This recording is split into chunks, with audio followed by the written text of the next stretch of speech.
This is the 217 Recovery Podcast with Corey Winfield. All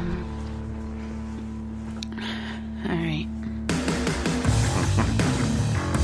I like that one. It's the 8th of September. The year is 2020. My name is Corey Winfield. This is the 217 Recovery Podcast. And I have my co-host back, Marney Liston. Marney. Hey there. How you doing? Good. Good. Glad you're back tonight. It's been a few minutes since we've done a podcast together. Mm-hmm. I think it was last week, but yeah, it's a few minutes, you know. We're both still sober, which is pretty cool. You know, you got that year in, and it's just flying by now, isn't it? It is. Yeah, like 380 days or something like that. I don't know. I think so. That's pretty crazy. Remember when you just had 365? I know. It's crazy. Oh, this is such a long time ago. But no, and that's how it kind of goes, though, in early recovery. Like, for some reason, for me, it just took so long to get to that year.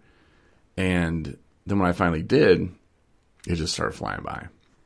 And I don't know if that is like that for other people, but at the same time, like the episode that I played the other day was from January, but man, that seems like it was 15 years ago. Yeah, I remember that episode. You do? Mm-hmm. That was a long time ago, it feels like. Yeah, it was kind of funny. Ryan and I and Chris were doing accents, and Ryan was horrible at them, which was fun. It was super entertaining, though. Yeah, we had so much fun. And that was kind of a different podcast. I mean, it's kind of the same, but it's just, you know, the characters that, you know, Chris and Ryan were, it was just different, you know, and you bring more of a, not crack the whip, but like people say they're like, oh, she keeps you in line and, you know, you're kind of the this, but she sets you straight, you know, and, you know, we definitely need to be set straight sometimes, but, yeah, this seemed like a long time ago, and it was just 9 months ago, which isn't that long ago, but I don't know, man. Things are going good, that's for sure. Yeah. It's just adding stuff to the app. How's that going? Good. I had a dream about doing HTML coding last week, and I was like, oh my gosh, I got to do that. That's a class I'm taking right now in college, so it's like I'm digging it, man. Like any class that I can take, because once you get like the BS stuff out of the way, then you can like take classes that you can really use in the real world. And since, you know, I know just enough to be dangerous with building websites and stuff, I wanted to know more. And since we have the app, it was perfect because like in order to be on the Apple store, like you gotta have like extra features. Like we get away with being in the Play Store, the Google Play Store, you know, in our app which is fine. I'm fine with it. It's just links to our website, but it's more convenient for someone who reads our blogs. Mm-hmm. And that's why we kind of did it. And yeah, there'll be things that I'll add to it. And like, I want to do a clock and, you know, like a sober clock and stuff like that. But once I learn how to do all that, then I will, and it'll be great. But yeah, get the app if you don't have it yet and you have Android, you know, feel free to go to the Google Play Store, 217 Recovery. So you can get it on Apple now too? No, but before, because I did add Who We Are, a section on the app. And I did that all with my HTML coding skills. Yeah, I did it. See, you're but learning. Once I add like that, I think maybe another feature, then we'll be able to publish it in the Apple Store. They just want something they call native, which means, you know, just you're only getting it in the app. Oh, I see. So, and, you know, that's cool. You know, it holds people to a little higher standards, I guess. But yeah, I don't mind it just being like an extension of our website, but you know, it's fun. So get it if you have Android, and look for it soon if you have an iPhone. Yeah, I'm excited. Yeah. Will it have that like little icon or that tells you when there's something new on there? Yeah, we'll send out notifications. Uh-huh. Like I could send one right now, but I'm just like, Cool. yeah. So when we get done with podcasting, we'll send a notification and let people know, hey, new podcast is up. Or maybe since we do it late, I'll probably do it in the morning. Like have it scheduled to like 8 in the morning. Boom, listen to last night's podcast, or maybe 7. That'd be kind of you. He'd like, turn this shit off. Yeah, nobody wants to hear that. Oh, great! It's 12:30 in the morning. They finally published it. Yeah, good job, guys. But It is fall. We did fantasy football draft the other day. You were cracking me up because I appreciate the fact that you were attempting to care, because like fantasy football is a huge thing for me, and it was like Christmas morning, better than Christmas morning when I got up, and it was great. And then I started getting anxiety, and bless your heart, like 5 minutes before like the draft goes live, you're okay, so I got it, and yep, I'm in the draft room, and I'm ready. And so it's your pick, and I'm like, wait, look at your phone. You're not even in the draft room yet. I was like, oh my God, like, you know what? You better just auto pick that. Just let it auto pick. I did. I was just letting it. It's in God's hands. I got some good players. Yeah. Adrian Peterson. Yep. We'll see. I don't know. Whatever, man. I mean, it's like picking a lottery ticket, when you just let it auto pick. And sometimes it works out. Mm-hmm. Yeah, a lot of times people will do pretty well with auto pick, but I think they know what they're doing too. I know. Yeah. Yahoo, whoever picks it for me. Mm-hmm. We'll see. But you're like, you can help me with mine, and I'm thinking, no, that's not what I'm gonna do today. I'm gonna pick my team, and I would have felt bad because I don't know if I would have actually given you the correct advice, or if I would have just told you to pick somebody so that I could pick the person that you wouldn't have picked. See, yeah, it's totally not my thing, but I think it will be fun for me once they start playing. Mm-hmm. Because then because I really don't care, honestly. So, like, I can cheer for, like, my players, just because they're my players. It's not because there's really anything behind it. Like, people were picking their players because they liked a certain team or whatever. Or did research, like, a.k.a. you. Well, I mean, just or a little bit. Listen to other people that did research.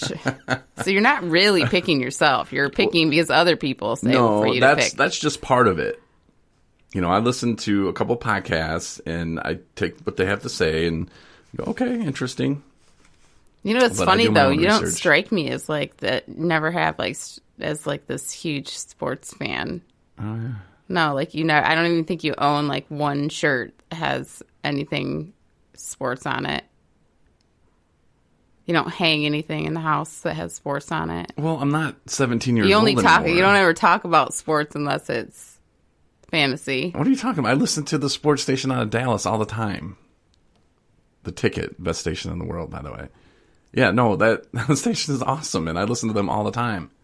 I don't talk to you about sports. What am I going to say? Hey, did you see the Stars? Yeah, they're in the Western Finals or whatever, and they could make it, to the Stanley Cup Finals. You want to talk about that? What about the guy with the hat trick? Okay, I get your point. Okay, see, it just would make no sense. It's like when you try to talk to me about stuff. Like, I was waiting for you to fill in the blank there. When you try to talk to me about stuff sometimes, and it's just like, I don't know, honey. Like, what kind of stuff? I don't know. Like what? Like, what do I talk about that you don't understand? What plates should we get? I don't know. That's decoration. That's, like, easy. You either like it or you don't. You don't need to know about the plates. Like, I don't. It happens all the time. So okay. When it happens again, I'll let you know. I'm like, see, honey, this is the stuff I was talking about. Okay. And then you'll understand. I'm like, oh, well, you don't like talking about that? You should don't. Oh my gosh, I do not sound like that. No. So it's fallout in some parts of the world. I guess, like in California, it was hot. I guess it was really hot in Denver or Colorado somewhere yesterday, and then like today it was snowing. It was cold today. Fall is here. Yes, it feels so great. So my question, I don't know, did you go to Walmart today or any of the big box stores? I did. Did you see any Halloween candy? There is. It's out. It is out in, like, gallon-sized bags. Yeah. What'd you get? I just got Twizzlers. Oh. Like the big bag? No. Oh. Well, how early? I don't think we're going to have trick-or-treat. Well, yeah, we probably will. Who cares? Be eating that candy. I wonder how many people, like, what percent of that candy really goes into kids' little pails and bags? A lot of it. I'd say 32%. More than that. No, less than that. 75. The actual trick-or-treaters? Yeah. Honey. It gets put out for, like, Halloween, like, at the At office. work. Yeah, like at AA meetings. Oh, Right. I love that. Mm-hmm. Yeah, so... But, I mean, in the bags with the kids trick-or-treating, I'd say 32%. That's probably pretty high. Okay, like, from one random person's house into a trick-or-treater's little pumpkin bucket? Yeah.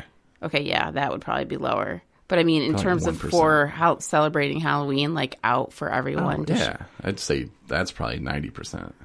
So, that doesn't matter.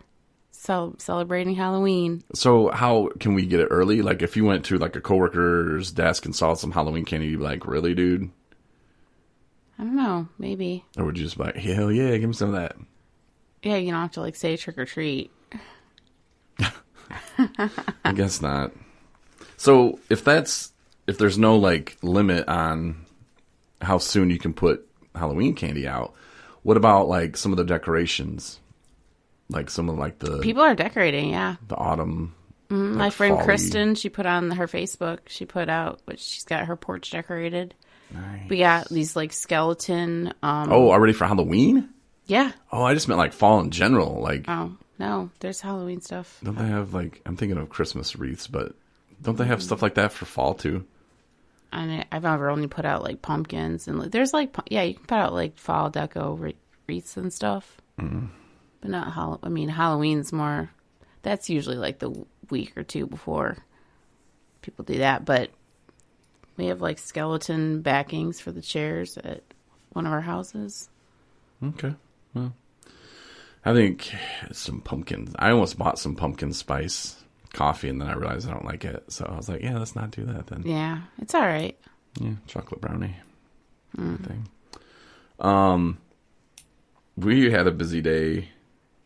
At least, I did, like, talking to people Yes, today. It was weird. Like, a lot of people reached out today. Mm-hmm.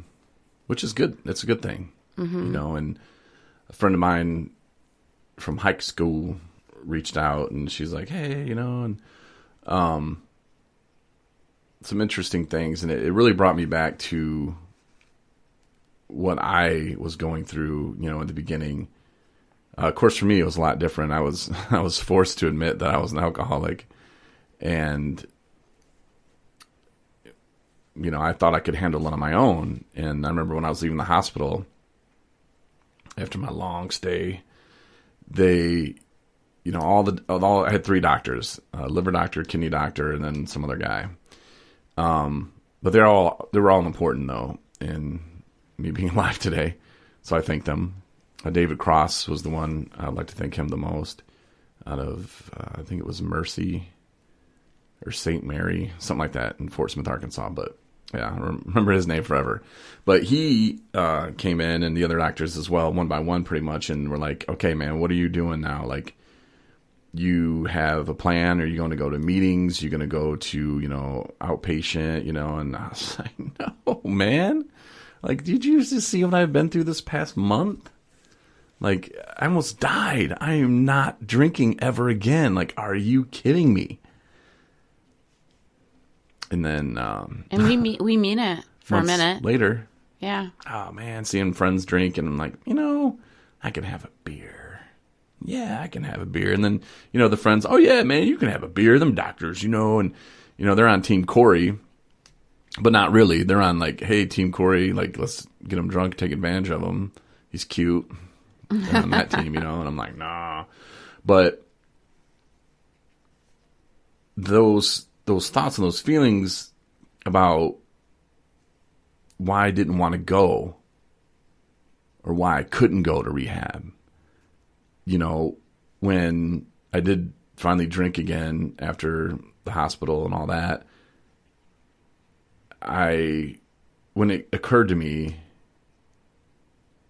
that I wasn't sick from food poisoning after the first weekend of hardcore drinking, then, the next weekend I was kind of feeling better. So I thought I would, get another bottle and do it again. And I woke up and I knew, that sickness was the same sickness that I had before I went to the hospital. And that's when the light bulb, went off. And I thought, yeah, okay, the doctors were right. And I can't drink again. And especially this early, my liver is not even close to functioning at 100%.